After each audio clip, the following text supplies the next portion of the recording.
സദ്വേഷണം. അപ്പോൾ ശിഷ്യപരാജിതയായ അമൃതാജിന്യയുടെ അരിമ ശിഷ്യരായ ശ്രീകുട്ടിയും ശ്രീമതി ആൻറ്റിയും അവരുടെ ഈ ഭ്രാന്തമായ ആത്മീയത കേട്ടിട്ട് ബ്രഹ്മശ്രീ കരുണാകര ഗുരുവിൻ്റെ ഉത്തമ ശിഷ്യയും ഭക്തമായ ഒരു ആത്മബന്ധുവിൻ്റെ വോയിസ് ഞാനിവിടെ ഇടാം. അത് മറ്റൊന്നുമല്ല, ഈ ശ്രീകുട്ടിയുടെയും ശ്രീമതി ആൻറ്റിയുടെയും ആശയത്തെ വളച്ചൊടിച്ച് ബുദ്ധി കലർത്തി അവർക്ക് ഇഷ്ടമുള്ള രീതിയിലേക്ക് അതിനെ വളച്ചൊടിച്ചുകൊണ്ട് പോകുന്നത് കേട്ടപ്പോൾ ബ്രഹ്മശ്രീ കരുണാകര ഗുരുവിൻ്റെ ശ്രമിച്ചിട്ടുള്ള അല്ലെങ്കിൽ കണ്ടിട്ടുള്ള ആത്മബന്ധുക്കൾക്ക് അത് സഹിക്കാവുന്നതിലപ്പുറമാണ്.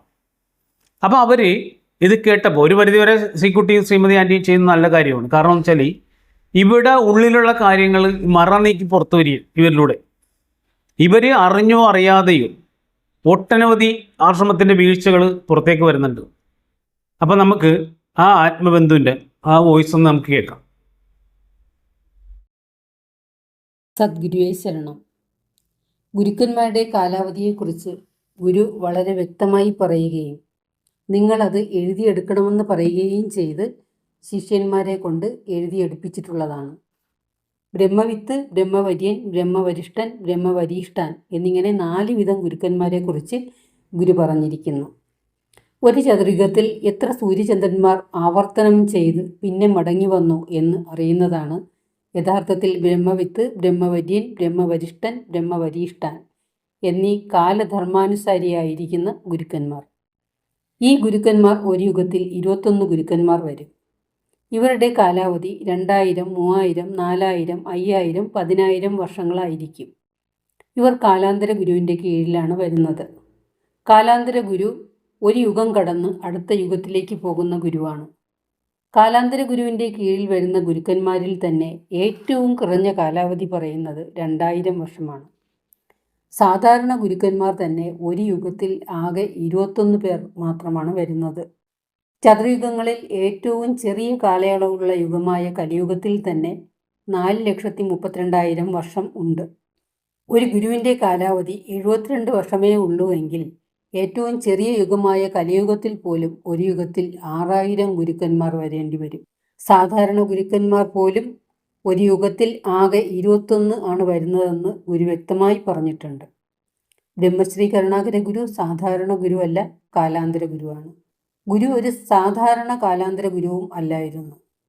സാധാരണ കാലാന്തര ഗുരു ആണെങ്കിൽ പോലും ഗുരു ജനിക്കുന്ന യുഗവും കടന്ന് അടുത്ത യുഗത്തിലും ഗുരുവിൻ്റെ കാലയളവാണ്. അതായത് ഈ കലിയുഗവും കടന്ന് സത്യയുഗത്തിലും ഗുരുവിൻ്റെ തന്നെ കാലയളവാണ്.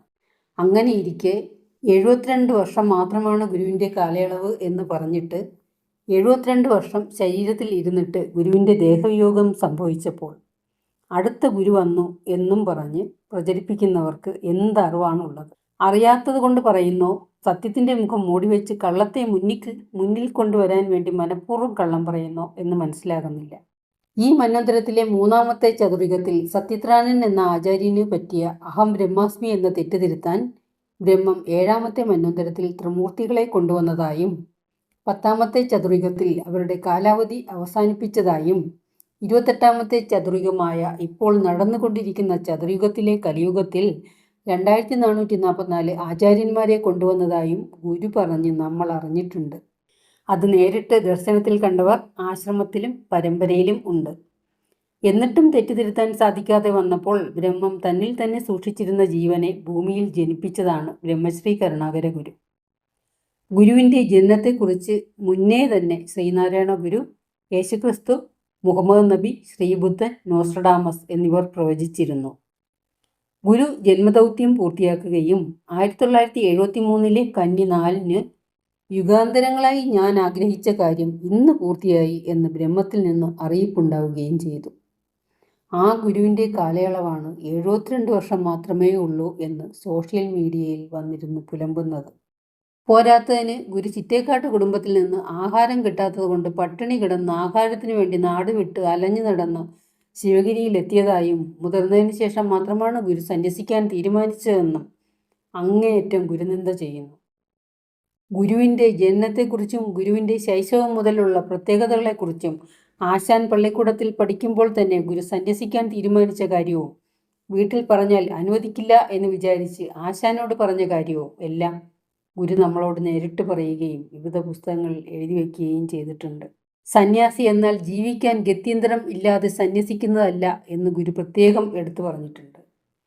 എന്നിട്ടാണ് യൂട്യൂബിൽ വന്നിരുന്ന് ഗുരുവിനെ നിന്ദിക്കുന്നത്. ആശ്രമത്തിൽ ഇപ്പോൾ നടന്നുകൊണ്ടിരിക്കുന്ന ഗുരുനിന്ദാപരമായ കാര്യങ്ങൾ സാധൂകരിക്കുന്നതിന് വേണ്ടി ശ്രീജിത്ത് പല ഗുരുക്കന്മാരുടെയും പല ആശ്രമത്തിലെയും കാര്യങ്ങൾ എടുത്തു പറയുന്നുണ്ട്. ശ്രീജിത്തിനോട് പറയാനുള്ള ഒരു കാര്യം, ബ്രഹ്മശ്രീ കരുണാകര ഗുരുവിൻ്റെ ശിഷ്യർക്ക് ആത്മീയ കാര്യങ്ങൾ അറിയാൻ മറ്റ് ഗുരുക്കന്മാരെയോ മറ്റ് ആശ്രമങ്ങളിലെ കാര്യങ്ങളോ അറിയേണ്ട ആവശ്യമില്ല. കാരണം ഡിഗ്രി പാസ്സായതിനു ശേഷം ആരും 1-ാം ക്ലാസ്സിൽ പോയിരുന്ന് പഠിക്കുകയില്ലല്ലോ. അറിയേണ്ടതെല്ലാം ഗുരുവിൽ നിന്ന് അറിഞ്ഞിട്ടുണ്ട്. അതിന് പുറമെ വേറൊന്നും അറിയേണ്ട യാതൊരു ആവശ്യവുമില്ല. മറ്റ് ഗുരുക്കന്മാർ തന്നെ എങ്ങനെയാണ് എന്നുള്ളത് അതും ഗുരു പറഞ്ഞ് ഗുരുവിൽ നിന്നാണ് നമ്മൾ അറിഞ്ഞിട്ടുള്ളത്. ഗുരു നമുക്ക് പറഞ്ഞു തന്നതാണ് അതിൻ്റെ എല്ലാം സത്യാവസ്ഥയും. രാധാസ്വാമിയുടെ ആശ്രമത്തിലെ കാര്യങ്ങൾ മനസ്സിലാക്കിയിട്ടാണ് ശാന്തിഗിരിയിൽ ഇപ്പോൾ നടക്കുന്നതെല്ലാം ശരിയാണെന്ന് ഞാൻ മനസ്സിലാക്കിയത് എന്ന് ശ്രീജിത്ത് ഒരു വീഡിയോയിൽ പറയുന്നുണ്ടായിരുന്നു. രാധാസ്വാമിയെക്കുറിച്ച് ഗുരു പറഞ്ഞിട്ടുണ്ട്, വളരെ ഉയർന്ന അവസ്ഥയിലെത്തിയ ഗുരു കഴിഞ്ഞാൽ ഏറ്റവും ഉയർന്ന അവസ്ഥയിലെത്തിയ ഒരു ആചാര്യനാണ് രാധാസ്വാമി എന്ന് ഗുരു പറഞ്ഞിട്ടുണ്ട്. പക്ഷേ അദ്ദേഹത്തിന് ശിഷ്യന്മാർ ഇല്ലായിരുന്നു എന്നും ഗുരു പറഞ്ഞിട്ടുണ്ട്.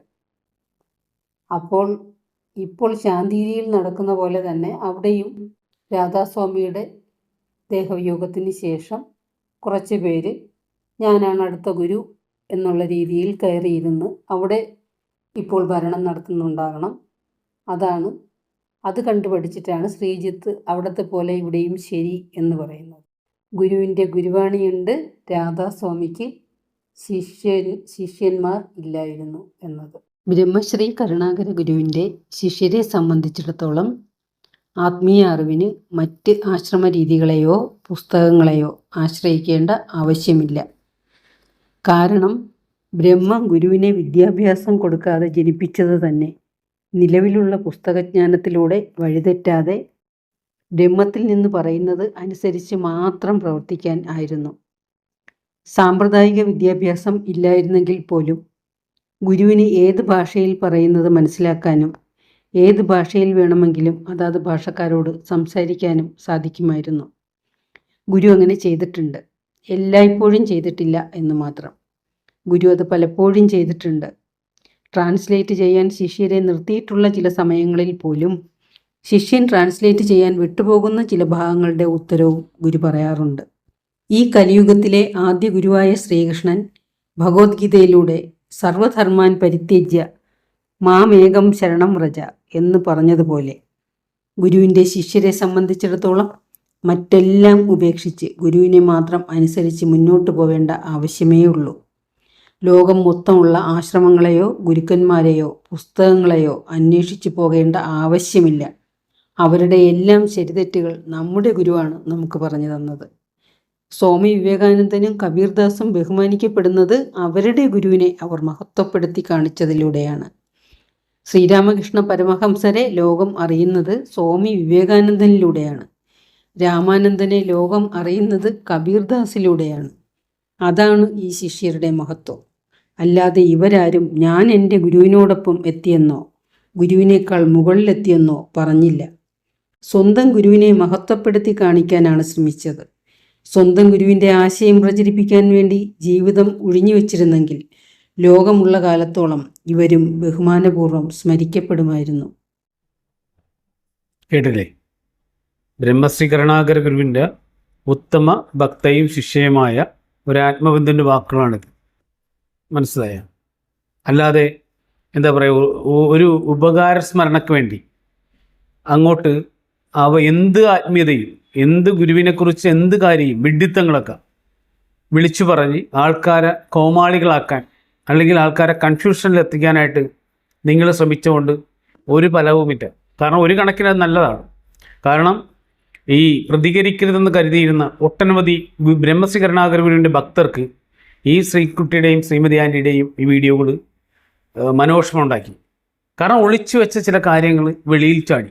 അമൃതാജിന്നെയാണ് ഗുരു എന്ന് പറഞ്ഞുകൊണ്ട്, ഗുരുവിനെ അപ്രസക്തമാക്കിക്കൊണ്ട്, ഈ കപട ദർശനങ്ങൾ പലരെ കൊണ്ടും പറഞ്ഞും പറയിപ്പിച്ച് ഈ ഗുരുവാകാനുള്ള വ്യഗ്രത, ആ വ്യഗ്രതയിലെന്ന് പറഞ്ഞാൽ അവർ പരാജയപ്പെട്ടു. മനസ്സിലായില്ലേ? അപ്പം ഈ ഇതേപോലുള്ള ഒട്ടനവധി ആൾക്കാരുടെ പ്രതികരണങ്ങൾ നിങ്ങളിലൂടെ, നിങ്ങളുടെ ഈ പ്രവൃത്തിയിലൂടെ പുറത്ത് വരാൻ സാധിച്ചതിൽ നിങ്ങളോടും നമുക്ക് നന്ദി പറയേണ്ടി വരും. ഇനിയും നിങ്ങളിത് തുടരണം. എന്നാൽ മാത്രമേ ഒട്ടനവധി കാര്യങ്ങൾ ഇതിന് എന്താ പറയുക, ഒട്ടനവധി കാര്യങ്ങൾ പുറത്തു കൊണ്ടുവരാൻ പറ്റുള്ളൂ. നിങ്ങളിപ്പോൾ തന്നെ അറിഞ്ഞോ അറിയാതെയോ ഒട്ടനവധി കാര്യങ്ങൾ വിളിച്ച് പറഞ്ഞിട്ടുണ്ട്. അത് നല്ല കാര്യം തന്നെയാണ്. കാരണം ഇപ്പോൾ പറയണതല്ല അടുത്ത വീഡിയോയിൽ പറയുന്നത്, മാറ്റി മാറ്റി മാറ്റി പറയും. മനസ്സിലായില്ലേ? നിങ്ങൾ തന്നെ എടുത്തൊന്ന് ചെക്ക് ചെയ്ത് നോക്കിയാൽ മതി. കാരണം നിങ്ങൾക്ക് മനസ്സിലാവും നിങ്ങൾ പറയുന്നതിൽ നിങ്ങൾ ആ സത്യത്തെ വളച്ചൊടിച്ച് അസത്യത്തെ സത്യമാക്കാൻ ശ്രമിച്ചുകൊണ്ടിരിക്കുകയാണ്. അതാണ് ഗുരു പറഞ്ഞിരിക്കുന്നത്, ആത്മീയതയിൽ ബുദ്ധി കലർത്തരുതെന്ന് പറഞ്ഞത്, ആശയത്തിൽ ബുദ്ധി കലർത്തരുതെന്ന് പറഞ്ഞത്. മനസ്സിലായില്ലേ? ഗുരുവിൻ്റെ പരമ്പരയിൽ ബുദ്ധി കലർത്തരുതെന്ന് പറഞ്ഞത്. ഇത് ഒരാൾക്ക് ഒരു ശിഷ്യയെന്ന് പറഞ്ഞ് കയറിക്കൂടിയ ഒരു യൂദാസിന് ആ ഗുരുവാകാനുള്ള വ്യഗ്രത, അതിൽ ഒട്ടനവധി ഘടകങ്ങളുണ്ട്. ഇനിയും ഈ ഗുരുവാകാൻ തുടങ്ങിയെന്ന് വെച്ചാൽ ഇപ്പോഴല്ല, ഇതിന് മുന്നൊരുക്കമെന്ന് പറഞ്ഞാൽ ഗുരു ദേഹവിയോഗം ചെയ്യുന്നതിന് മുമ്പേ ഇവർ തുടങ്ങിയെന്നുള്ളതാണ് വ്യക്തമായ അതിൻ്റെ സാക്ഷ്യങ്ങൾ സൂചിപ്പിക്കുന്നത്. അതിൻ്റെ മറ്റുള്ള കാര്യങ്ങളും വീഡിയോകളും വരുന്നവരെ സദ്വേഷണം.